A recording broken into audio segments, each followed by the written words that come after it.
जय हिंद बच्चों, जय हिंद बच्चों। आप लोग कैसे हैं? ठीक है, चलिए ठीक है। चलिए हम लोग पढ़ेंगे आज जो कि हम लोग पिछले वीडियो में जो बताए थे भारत संसाधन उपयोग के बारे में और संसाधन के महत्व के बारे में, तो इसके बारे में तो हम लोग जानकारी ले चुके हैं। और आज हम लोग जो है संसाधनों का वर्गीकरण करेंगे। क्या करेंगे? संसाधनों का वर्गीकरण। चलिए हम लोग टॉपिक पर आ जाते हैं, संसाधनों का वर्गीकरण। थोड़ा सा हम लोग पिछला जो है रिप्लाई कर लेते हैं। तो हमने बताया था संसाधन हुआ नहीं करते, बनाए जाते हैं, है ना। और इसमें जो है प्रसिद्ध भूगोलवेता किसका कहना था? जिम्मरमैन का कहना था संसाधन होते नहीं है, बनाए जाते हैं या बनते हैं, ये बताए थे। और यह प्रसिद्ध भूगोलवेता का नाम मैंने बताया भी था। यह प्रसिद्ध भूगोलवेता का नाम क्या है? जिम्मरमैन। क्या नाम है? जिम्मरमैन। नाम बताए थे। जिम्मरमैन जो थे हमारे, है ना, भूगोलविद ने, उन्होंने, है ना, एक कथन दिया था, उन्होंने एक उल्लेख किया था, उसका नाम रखा था क्या? संसाधन होते नहीं बनते हैं। संसाधन होते नहीं बनते हैं, या तो उसे बनाया जाता है। जैसे हम लोग खाना पकाते हैं तब ना खाते हैं जी, उसी प्रकार जब तक हम संसाधन को बनाएंगे नहीं, उसे हम अपने जीवन में उपयोग नहीं कर सकते हैं। इसलिए करके यहाँ पर संसाधन का अर्थ में बहुत ही व्यापक अर्थ को देखते हुए हमारे प्रसिद्ध भूगोलवेद ने, है ना, उनका जिम्मरमैन का कहना था संसाधन होते नहीं बनते हैं। यहाँ तक तो हम लोग पढ़ चुके थे, है ना। तो चलिए हम लोग, ये जिम्मरमैन है, ठीक है ना जी। और इन्होंने ये क्या कहा था? संसाधन होते नहीं बनते हैं, है ना। कभी कभी सवाल पूछते हैं, है ना, एग्जाम में कि किसने कहा संसाधन होते नहीं बनते हैं? किसने कहा? तो इसका आंसर देना है जिम्मरमैन, है ना। कौन है? जिम्मरमैन। यहां तक कोई दिक्कत नहीं है। चलिए आगे बढ़ते हैं हम लोग, ठीक है। चलिए हम लोग, ये ज्योग्राफी का जो है ये पहला चैप्टर है ना। और यहां पर हम लोग जो है संसाधनों का क्या करेंगे? वर्गीकरण करेंगे। क्या करेंगे? संसाधनों का वर्गीकरण, है ना, संसाधनों का वर्गीकरण। तो आइए हम लोग जाने संसाधनों का वर्गीकरण जो है कितने प्रकार से किया गया है। तो संसाधनों का वर्गीकरण जो है यहाँ पर मुख्यतः चार वर्गों में इसका वर्गीकरण किया गया है। सबसे पहले उत्पत्ति के आधार पर, है ना जी, उत्पत्ति के आधार पर संसाधन को दो वर्गों में रखा गया है। एक जैव संसाधन और दूसरा अजैव संसाधन, जो आपके बुक में भी मिलेंगे, है ना जी। तो चलिए हम लोग थोड़ा सा इसमें जो चर्चा करेंगे, जैव संसाधन और अजैव संसाधन, है ना। किसके आधार पर? उत्पत्ति के आधार पर संसाधन को दो वर्गों में रखा गया है, जैव और अजैव। उसके बाद दूसरा में जो है वर्गीकरण किया गया है उपयोगिता के आधार पर संसाधन का, है ना, उपयोगिता के आधार पर संसाधन को भी दो वर्गों में रखा गया है। एक है नवीकरणीय और दूसरा है अनवीकरणीय संसाधन। नवीकरणीय संसाधन और अनवीकरणीय संसाधन, याद रहेंगे ना। चलिए ठीक है। अगला है स्वामित्व के आधार पर। तो स्वामित्व के आधार पर संसाधनों का जो है प्रकार जो है वो चार प्रकार के हैं। कितने प्रकार के हैं? चार प्रकार के हैं।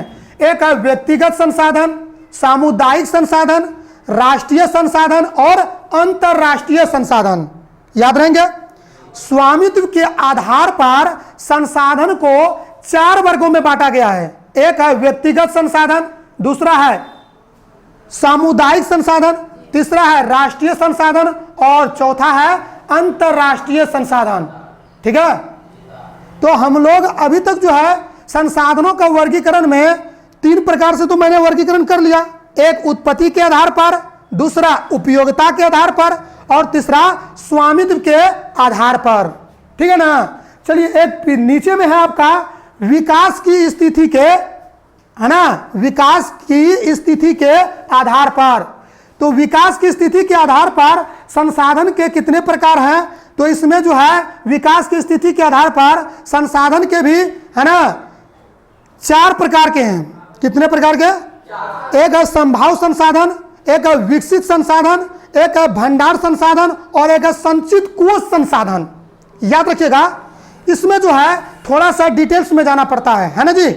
तो विकास की स्थिति के आधार पर संसाधन का वर्गीकरण भी यहाँ जो किया गया है वो चार प्रकार से किया गया है। कितने प्रकार से? चार प्रकार से। पहला है संभाव्य संसाधन, दूसरा है विकसित संसाधन, तीसरा है भंडार संसाधन और चौथा है संचित कोष संसाधन। चलिए हम लोग बारीकी से इसका क्या करेंगे, अध्ययन करेंगे। क्या करेंगे, अध्ययन करेंगे। तो सबसे पहले हम लोग इसमें ले लेते हैं उत्पत्ति के आधार पर।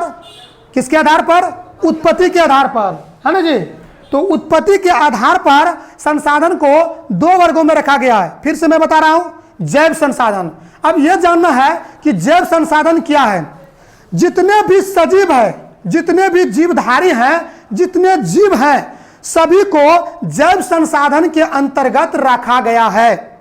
जितने भी जीव जंतु हैं, है ना, सजीव जगत है, उसे क्या रखा गया है, जैव संसाधन के अंतर्गत रखा गया है। बच्चों समझ में आया, जैव संसाधन के अंतर्गत, है ना, जितने भी सजीव हैं उसे जैव संसाधन कहते हैं, और जितने भी निर्जीव हैं उसे अजैव संसाधन के अंतर्गत रखा गया है। समझ में आ गया, क्योंकि हम लोग, है ना, 5 या 6 क्लास में पढ़े होंगे सजीव और निर्जीव, है ना। सजीव जिसमें जान होती है, जो चल फिर सकता है ना, इसमें जो है ढेर सारा प्रक्रिया है, जो अपनी जैसे संतान को उत्पत्ति कर सकता है, जो भोजन कर सकता है ना। तो जिसमें जान हो उसे क्या कहते हैं, सजीव कहते हैं, और जिसमें जान नहीं हो उसे निर्जीव कहते हैं, है ना जी। जैसे पंखा, पंखा में जान है तो क्या है, वो निर्जीव है।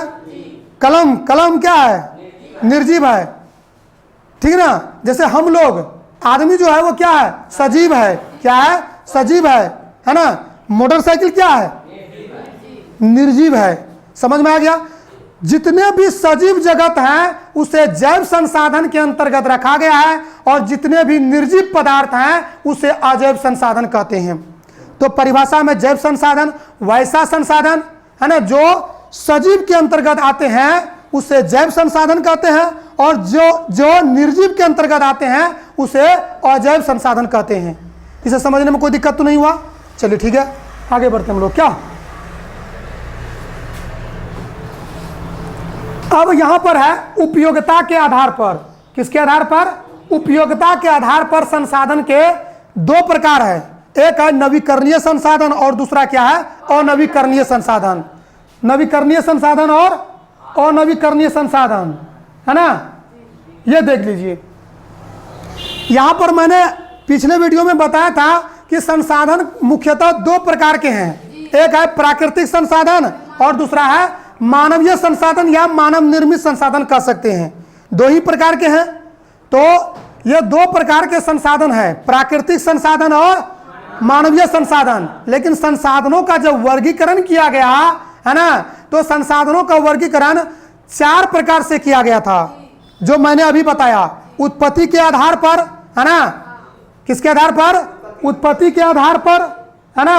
उसके बाद स्वामित्व के आधार पर, बता देना, स्वामित्व के आधार पर, उपयोगिता के आधार पर और विकास के आधार पर। ठीक है ना जी। तो चलिए ठीक है, प्राकृतिक संसाधन जो है इसमें जो है नवीकरणीय और अनवीकरणीय, हम लोग क्या पढ़ेंगे, नवीकरणीय और अनवीकरणीय। तो सबसे पहले हम लोग चर्चा करेंगे नवीकरणीय संसाधन क्या है। तो नवीकरणीय संसाधन वैसा संसाधन होता है ना, जिसका हम लोग एक बार उपयोग करने के बाद दोबारा भी हम उसे उपयोग में ला सकते हैं। तो ऐसे संसाधनों को हम क्या कहेंगे, नवीकरणीय संसाधन कहेंगे। बच्चों क्या कहेंगे, नवीकरणीय संसाधन कहेंगे। क्या कहेंगे, नवीकरणीय संसाधन कहेंगे। समझे ना, क्या कहेंगे, नवीकरणीय संसाधन कहेंगे। तो यहां पर ध्यान देने की बात है, जैसे कि भौतिक, भौतिक का मतलब प्राकृतिक, रासायनिक या यांत्रिक, यांत्रिक का मतलब हो जाता है हम लोग, है ना, कुछ तकनीकी ज्ञान के द्वारा, है ना, कुछ संसाधनों को हम लोग क्या करते हैं, एक बार उपयोग करने के बाद दोबारा भी उसे हम क्या कर सकते हैं, उपयोग में ला सकते हैं।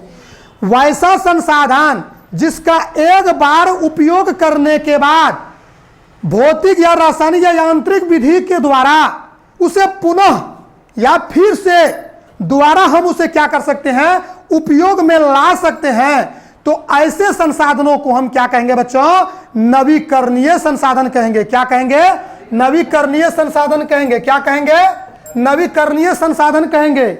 जैसे हमारा सौर ऊर्जा, पवन ऊर्जा, है ना, दिया हुआ है।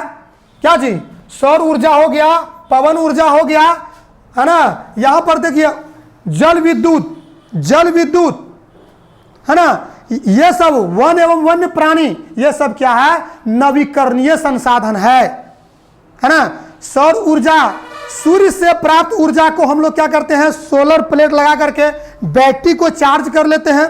वो चार्ज करने के बाद जो है हम लोग उसका इस्तेमाल जो होता है मोबाइल सेल फोन चार्ज करने में, या तो रात में यदि लाइट भाग जाता है हम लोगों का, है ना, बिजली बाधित हो जाती है, उस समय उस बैटरी में जो होता है हम लोग क्या करते हैं, बल्ब जला सकते हैं। तो उपयोग में आने वाले, इसे हम पुनः क्या कर सकते हैं, उपयोग कर सकते हैं। एक बार चार्ज किया, अगर यदि वो डिस्चार्ज हो गया, फिर से हम दोबारा उसे क्या कर सकते हैं, पुनः चार्ज कर सकते हैं।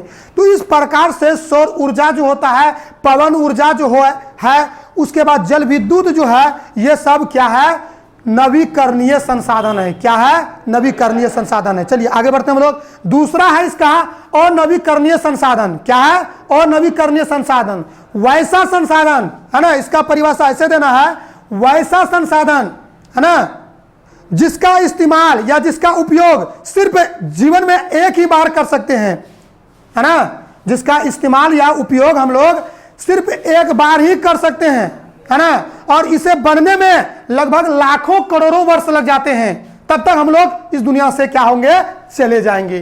क्या हो जाएंगे, चले जाएंगे। तो इसका परिभाषा इस तरह से देना है, अनवीकरणीय, जो नवीकरण नहीं है वो क्या है, अनवीकरण है। तो अनवीकरणीय संसाधन वैसा संसाधन जिसका इस्तेमाल से सिर्फ एक बार कर सकते हैं, जिस संसाधन का उपयोग हम लोग एक बार कर सकते हैं, ऐसे संसाधनों को हम क्या कर सकते हैं, अनवीकरणीय संसाधन। जैसे उदाहरण के लिए कोयला ले लीजिए। क्या ले लीजिए, कोयला को एक बार इस्तेमाल करने के बाद दोबारा उसे उपयोग में ला सकते हैं, नहीं ला सकते हैं। पेट्रोल ले लीजिए, पेट्रोलियम पदार्थ, है ना। डीजल ले लीजिए, जैसे हम अपना मोटरसाइकिल में एक बार बाइक में तेल डालते हैं, पेट्रोल डालते हैं, क्या वो पेट्रोल हमेशा वही रहता है? वो जलने के बाद फिर हमें उसे, अगर यदि उस गाड़ी को, बाइक को चलाना हो, तो उनके लिए क्या करना होगा, पुनः पेट्रोल पंप जा करके फिर से हमको क्या करना होगा, पेट्रोल डालना होगा, है ना जी। तो पेट्रोलियम, प्राकृतिक गैस, है ना, मिट्टी तेल, है ना, कोयला, ये सब क्या है, अनवीकरणीय संसाधन के स्रोत हैं। स्रोत का मतलब हो जाता है जिससे हमें प्राप्ति होती है, उसे क्या कहते हैं बच्चों, स्रोत कहते हैं। तो चलिए दो परिभाषा मैंने समझ में, मतलब मेरा समझ में आ गया, आप लोगों को भी समझ में आ गया होगा। नवीकरणीय संसाधन क्या है और अनवीकरणीय संसाधन क्या है। नवीकरणीय संसाधन वैसा संसाधन जिसका उपयोग हम लोग, है ना, या यांत्रिक विधि से करते हैं, या रासायनिक विधि से करते हैं, या भौतिक विधि से करते हैं, है ना, भौतिक रूप में करते हैं, लेकिन उसे फिर से हम क्या कर सकते हैं, नई प्रक्रिया को हम लोग क्या कर सकते हैं, ढाल सकते हैं, पुनः उसे प्राप्त कर सकते हैं, दोबारा उसे प्राप्त कर सकते हैं। तो जो संसाधन को हम एक बार उपयोग करने के बाद दोबारा उपयोग में ला सकते हैं, तो ऐसे संसाधनों को हम क्या कहेंगे, नवीकरणीय संसाधन कहेंगे। और दूसरा है अनवीकरणीय संसाधन, जिसका इस्तेमाल सिर्फ एक बार कर सकते हैं, दोबारा उसे उपयोग में नहीं ला सकते हैं, उसे क्या कहते हैं, अनवीकरणीय संसाधन। नवीकरणीय संसाधन के प्रमुख स्रोत है सौर ऊर्जा, पवन ऊर्जा, है ना, जल विद्युत, है ना, इसके अलावा जो वन एवं वन्य प्राणी इत्यादि, है ना। और उसके बाद अनवीकरणीय संसाधन का प्रमुख स्रोत जो है कोयला हो गया, पेट्रोलियम हो गया, प्राकृतिक गैस, जिसका सिर्फ एक बार इस्तेमाल करने के बाद दोबारा उपयोग में नहीं ला सकते हैं, उसे हम क्या कह सकते हैं, अनवीकरणीय संसाधन। चलिए आगे बढ़ते हैं हम लोग, ठीक ना, यहां तक तो समझ में आ गया होगा। और इसमें जो सवाल आएगा वो सवाल को भी सॉल्व करना है। चलिए, स्वामित्व के आधार पर, किसके आधार पर, स्वामित्व के आधार पर संसाधन के 4 प्रकार हैं। कितने प्रकार हैं, 4 प्रकार हैं। तो व्यक्तिगत संसाधन का मतलब हो जाता है ना, वैसा संसाधन, है ना, जिसका, है ना, जिसका स्वामित्व कोई खास व्यक्ति होता है। कौन होता है, कोई खास व्यक्ति, है ना, जिस संसाधन का मालिक या स्वामित्व जो बोलते हैं कोई खास व्यक्ति होता है, ऐसे संसाधनों को व्यक्तिगत संसाधन कहते हैं। जैसे कि हमारी अपनी जमीन है, उसमें हम लोग खेती करते हैं, वो हमारी अपनी मिल्कियत है, वो हमें अपनी, है ना, आवश्यकताओं की पूर्ति करता है, तो उसका इस्तेमाल सिर्फ हम ही कर सकते हैं, कोई दूसरा नहीं। तो जब जिसका स्वामित्व कोई एक ही व्यक्ति होगा, जिसका मालिक स्वयं एक ही व्यक्ति होगा, तो ऐसे संसाधनों को क्या कहेंगे, व्यक्तिगत संसाधन। क्या कहेंगे, व्यक्तिगत संसाधन। इस संपत्ति का मालिक स्वयं होता है। जैसे हम लोग कोई बाग बगीचा लगाते हैं, आम के पौधे लगाते हैं, अपने लिए लगाते हैं ना जी, अपने लिए लगाते हैं ना कि दूसरे के लिए लगाते हैं? अगर आम का बगीचा लगाया या आम का पौधा लगाया तो वो अपने लिए लगाया ना जी कि दूसरे के लिए लगाए? अगर यदि आप तालाब खुदवाए, उसमें मत्स्य पालन करते हैं, क्या सबको मछली मारने दे देते हैं? ऐसा तो नहीं है। क्यों? क्योंकि वो संसाधन का मालिक जो होता है कोई खास व्यक्ति, उसका स्वामित्व होता है। ऐसे संसाधनों को क्या कहते हैं? व्यक्तिगत संसाधन कहते हैं, जिसका निर्माण या जिसका मालिक जो होता है कोई खास व्यक्ति होता है, जिसका स्वामित्व कोई खास व्यक्ति होता है। ऐसे संसाधनों को क्या कहते हैं? व्यक्तिगत संसाधन। समझ में आ गया? चलिए ठीक है, व्यक्तिगत संसाधन समझ में आ गया ना जी। व्यक्तिगत संसाधन एक बार और सुन लीजिए इसे। व्यक्तिगत संसाधन में क्या है? तो सबसे पहले ले लेते हैं हम लोग व्यक्तिगत संसाधन, एक बार फिर से रिप्लाई कर देते हैं। तो व्यक्तिगत संसाधन का परिभाषा मैंने समझ में, यहां परिभाषा जो है अपने मन से देना है ना। तो व्यक्तिगत संसाधन वैसा संसाधन जिसका स्वामित्व, जिसका मालिक कोई खास व्यक्ति के अधिकार क्षेत्रों में होता है, तो ऐसे संसाधनों को व्यक्तिगत संसाधन कहते हैं। जैसे कुआं ले लीजिए, कुआं खुदवाए तो वो आपका व्यक्तिगत हो गया। तालाब हो गया, वो आपका व्यक्तिगत हो गया। जिस भूमि पर आप खेती करते हैं वो भी आपका क्या है? व्यक्तिगत है ना। आम के बगीचे लगाए, बाग बगीचा या फुलवारी जो अपने लिए लगाता है ना। सब्जी की खेती करते हैं ना, बैगन लगाते हैं, परवल का है ना, भिंडी का है ना जी, क्या करते हो? सबको दे देते हो तोड़ने के लिए? या उस साग सब्जी का जो इस्तेमाल हम लोग करते हैं, अगर यदि ज्यादा हो जाता है तो हम लोग बाजारों में क्या करते हैं? बेचते हैं। क्या करते हैं? बेचते हैं। तो चूंकि कहने का तात्पर्य है कि यह संसाधन आपका जो है व्यक्तिगत संसाधन है। क्या है? व्यक्तिगत संसाधन है, क्योंकि इसका स्वामित्व कोई खास व्यक्ति के हाथों में होती है। समझ में आ गया? चलिए आगे बढ़ते हैं हम लोग। क्या? चलिए व्यक्तिगत संसाधन समझ में आ गया, इसका उदाहरण भी दे दिए। चलिए अब आ जाते हैं हम लोग। दूसरा है यहां पर सामुदायिक संसाधन। क्या है बच्चों? सामुदायिक संसाधन। यहां देख लीजिए है ना, ये क्या है? सामुदायिक संसाधन। क्या है? सामुदायिक संसाधन। अब देखिए इसका भी परिभाषा जो होता है, जैसे हम अपने क्षेत्रों में है ना कोई अष्टजाम वगैरह करते हैं ना जी, अकेले अष्टजाम हो जाएगा? अगर शादी संबंध लगवाते हैं या शादी संबंध होता है समाज में, क्या जिसका बेटा बेटी का शादी होता है खाली वही रहता है? अकेले है ना संभव नहीं है। इसलिए करके सामुदायिक संसाधन का मतलब हो जाता है वैसा संसाधन, है ना, वैसा संसाधन जो समूह अथवा समुदाय के द्वारा है ना उपयोग समूह के रूप में, अर्थात उन संसाधन को सामुदायिक संसाधन कहते हैं जो समुदाय के द्वारा, एक समूह के द्वारा जिन संसाधनों का निर्माण करता है, वैसे संसाधनों को हम क्या कहेंगे? सामुदायिक संसाधन। जैसे 10 व्यक्ति मिल करके है ना एक मेला का आयोजन किया, एक बाजार लगाया, यह सामुदायिक संसाधन है। उसमें अब कुछ लोग ऐसे भी होते हैं, जैसे गांव में देखने को ज्यादातर मिलता है भूमि श्मशान, है ना। श्मशान के लिए जहां पर है ना मरने के बाद जो है जलाया जाता है ना। मंदिर हो गया, मंदिर के निर्माण के लिए, है ना जी। श्मशान स्मारक के रूप में जो होता है, श्मशान में जो होता है जहां जलाया जाता है, वहां पर बाउंड्री बनाने के लिए क्या किया जाता है? समुदाय के द्वारा। चलिए आप लोग सब मिलकर चलिए वहां पर जो है श्मशान बना देते हैं, क्योंकि मरने के बाद कहीं अगर अगल बगल में अगर जला देंगे तो इसमें क्या होता है, कुछ बच्चे को भयभीत मतलब डर भी लगता है ना, क्योंकि हम लोग अंधविश्वास में भी जीते हैं। लेकिन रियल ये बात है कि साइंस का फैकल्टी कहता है कि भूत प्रेत है ना, जादू टोना कुछ भी नहीं है। लेकिन इतना साइंस का जहां तक फाउंडेशन की बात है, साइंस जहां तक डेवलप किया वहीं तक दुनिया सीमित नहीं है। जहां तक साइंस पहुंचा वहीं तक दुनिया सीमित नहीं है, उससे भी आगे कुछ है, वो है गॉड पावर, है ना जी। क्योंकि हमारे है ना सिंधु घाटी सभ्यता में गॉड पावर का मतलब हो जाता है ईश्वरीय कुदरती फितरत में कुछ गुण होता है ना। ये दुनिया जो है दिग दिगंतर में देखते हैं, ये संसार जो बनाया है उसका भी कुछ ना कुछ रहा होगा ना, कुछ गुण रहा होगा ना। तो चलिए हम लोग उधर नहीं चलेंगे, क्योंकि हम लोग सामुदायिक संसाधन के बारे में पढ़ रहे हैं। जिन संसाधनों का निर्माण समूह अथवा समुदाय के द्वारा किया जाता है, ऐसे संसाधनों को हम लोग क्या कहेंगे? सामुदायिक संसाधन। उदाहरण के लिए हम लोग लेते हैं, जैसे मस्जिद बनाना हो, मंदिर बनाना हो, या परिसर के लिए सामुदायिक भवन बनाना हो, है ना, या तो समूह के रूप में तालाब का निर्माण करना हो, है ना, नगरीय क्षेत्रों को विकसित करने के लिए जो संसाधन का लगता है, और सार्वजनिक पार्क बनाने के लिए, इसके लिए पिकनिक स्थल के लिए, खेल का मैदान के लिए, इसमें जो है एक जन समूह या समुदाय का क्या होता है, योगदान होता है। क्या होता है बच्चों? योगदान होता है। तो ये ऐसे संसाधनों को सामुदायिक संसाधन कहेंगे। क्या कहेंगे? सामुदायिक संसाधन, है ना, जिन संसाधनों का निर्माण समूह अथवा समुदाय के द्वारा, है ना, जिन संसाधनों का उपयोग हम लोग समूह अथवा समुदाय के द्वारा करते हैं, या समूह के द्वारा करने से कोई भी बड़ा काम को करने में आसानी होती है ना, क्योंकि एकता में क्या होती है? बल होती है। इस लेकर के इसे ऐसे संसाधनों को क्या कहेंगे बच्चों? सामुदायिक संसाधन, है ना। तो आज हम लोगों ने जो पढ़ा इसके बारे में तो रिप्लाई कर दिया, संसाधनों का वर्गीकरण, है ना, और इसके बाद जो है आगे का क्लास जो है कल बताया जाएगा। ठीक है, आज इतना ही।